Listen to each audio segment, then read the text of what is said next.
اور مطلقہ عورتوں کو بھی دستور کے مطابق نان و نفقہ دینا چاہیے، پرہیزگاروں پر یہ بھی حق ہے۔ اسی طرح اللہ اپنے احکام تمہارے لیے بیان فرماتا ہے تاکہ تم سمجھو۔ بھلا تم نے ان لوگوں کو نہیں دیکھا جو شمار میں ہزاروں ہی تھے اور موت کے ڈر سے اپنے گھروں سے نکل بھاگے تھے؟ تو اللہ نے ان کو حکم دیا کہ مر جاؤ، پھر ان کو زندہ بھی کر دیا۔ کچھ شک نہیں کہ اللہ لوگوں پر مہربانی رکھتا ہے، لیکن اکثر لوگ شکر نہیں کرتے۔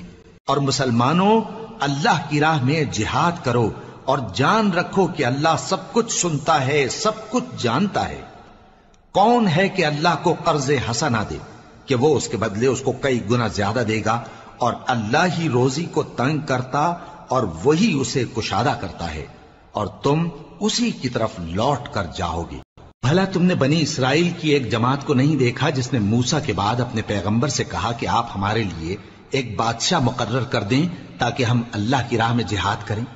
پیغمبر نے کہا کہ اگر تم کو جہاد کا حکم دیا جائے تو ایسا تو نہیں کہ لڑنے سے پہلو تہی کرو۔ وہ کہنے لگے کہ ہم اللہ کی راہ میں کیوں نہ لڑیں گے جبکہ ہم وطن سے خارج اور بال بچوں سے جدا کر دیے گئے۔ پھر جب ان کو جہاد کا حکم دیا گیا تو چند اشخاص کے سوا سب پھر گئے، اور اللہ ظالموں سے خوب واقف ہے۔ اور پیغمبر نے ان سے یہ بھی کہا کہ اللہ نے تم پر طالوت کو بادشاہ مقرر فرمایا ہے۔ وہ بولے کہ اسے ہم پر بادشاہی کا حق کیوں کر ہو سکتا ہے؟ اس سے بڑھ کر بادشاہی کے مستحق تو ہم ہیں، اور اس کے پاس تو بہت سی دولت بھی نہیں۔ پیغمبر نے کہا کہ اللہ نے اس کو تم پر فضیلت دی ہے اور بادشاہی کے لیے منتخب فرمایا ہے۔ اس نے اسے علم بھی بہت سا بخشا ہے اور تن و توش بھی بڑا عطا کیا ہے، اور اللہ کو اختیار ہے جسے چاہے بادشاہی بخشے، وہ بڑا کشائش والا ہے، دانا ہے۔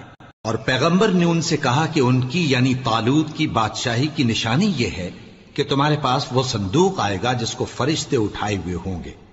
اس میں تمہارے پروردگار کی طرف سے تسلی بخشنے والی چیز ہوگی، اور کچھ اور چیزیں بھی ہوں گی جو موسیٰ اور ہارون چھوڑ گئے تھے۔ اگر تم ایمان رکھتے ہو تو یہ تمہارے لیے ایک بڑی نشانی ہے۔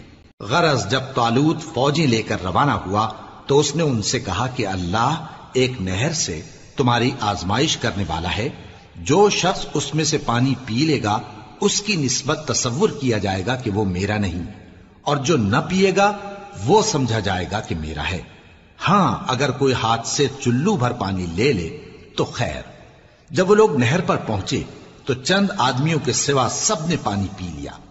پھر جب طالوت اور مومن لوگ جو اس کے ساتھ تھے نہر کے پار ہو گئے تو کہنے لگے کہ آج ہم میں جالوت اور اس کے لشکر سے مقابلہ کرنے کی طاقت نہیں۔